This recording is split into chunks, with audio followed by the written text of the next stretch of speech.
इस वक्त दुनिया भर की नजर म्यांमार में मिलिट्री जनता जो कार्रवाई कर रही है उस पर है। कई सारे शरणार्थी भारत में आने की कोशिश कर रहे हैं और हमने देखा किस तरीके से मणिपुर की जो सरकार है उसका एक नोटिस आया जो कि वापस गया कि शरणार्थियों को ना लीजिए।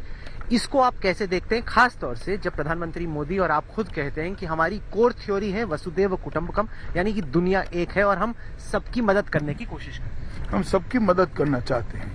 उनको अगर राशन चाहिए, दवाइयाँ चाहिए तो वहाँ कोई कैंप लगा हो तो भारत सरकार इसकी मदद कर सकती है, मगर इस प्रकार से अवैध घुसपैठ को तो हम बहुत बढ़ावा नहीं दे सकते।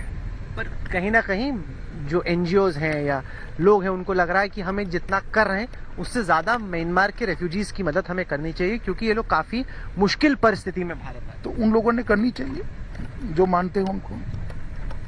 हम लोगों की जिम्मेदारी आपके हिसाब से? भारत की जिम्मेदारी नहीं है। क्यों? इसलिए नहीं है कि भारत की एक सीमा बनी हुई है। हर एक व्यक्ति यहाँ आएगा तो भारत का सुरक्षा से लेकर कई सारे सवाल यहाँ पर खड़े हो सकते हैं और हमने म्यांमार सरकार को भी कहा है कि भाई आप अपने लोगों को संभाल कर वहाँ रखिए और किसी भी प्रकार की दवाइयों की, खाने की कोई भी जरूरत हो तो भारत सरकार इसके लिए मदद कर सकती है। मोदी जी ने कई देशों में करा है, परंतु घुसपैठ ऐसा विषय है जिसको संवेदनशीलता के साथ देखना चाहिए। मैं जानना चाहता हूं आपसे पश्चिम बंगाल के चुनाव से थोड़ा हटके किसानों के आंदोलन के बारे में। अभी तो वो थोड़ा सा बैक बर्नर पे है क्योंकि सबकी नजर चुनाव पे है।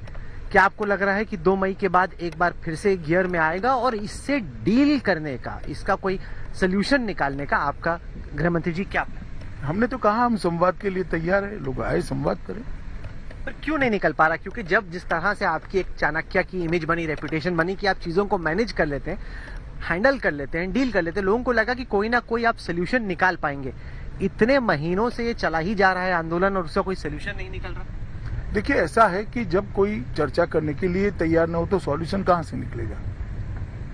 वो इतना ही पुत्या प्रिपिल करना चाहते हो या नहीं करते, ये तो कोई नेगोशिएशन नहीं हुआ।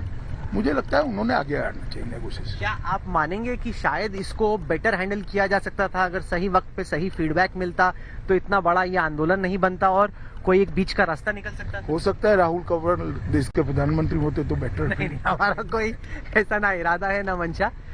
चलिए, हम लोग वापस आ गए हैं। आगे की बातचीत थोड़ी देर के बाद होगी। आपकी अगली फ्लाइट अब आपका इंतजार कर रही है।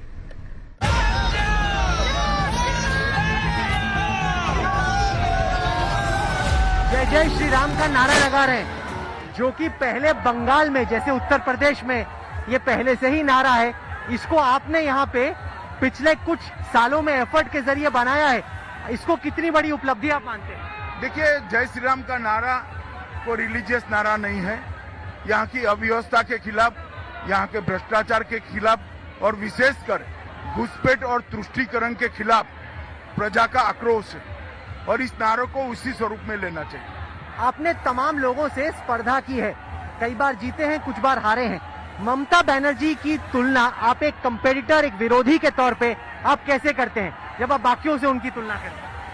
मुझे लगता है कि उन्होंने दूसरे टर्म में भतीजे को मुख्यमंत्री बनाने के लिए इतना अति कर दिया कि बंगाल की जनता अब उनके साथ नहीं, क्योंकि लेफ्ट ना विकास करना चाहते थे ना तृणमूल विकास करना चाहते थे।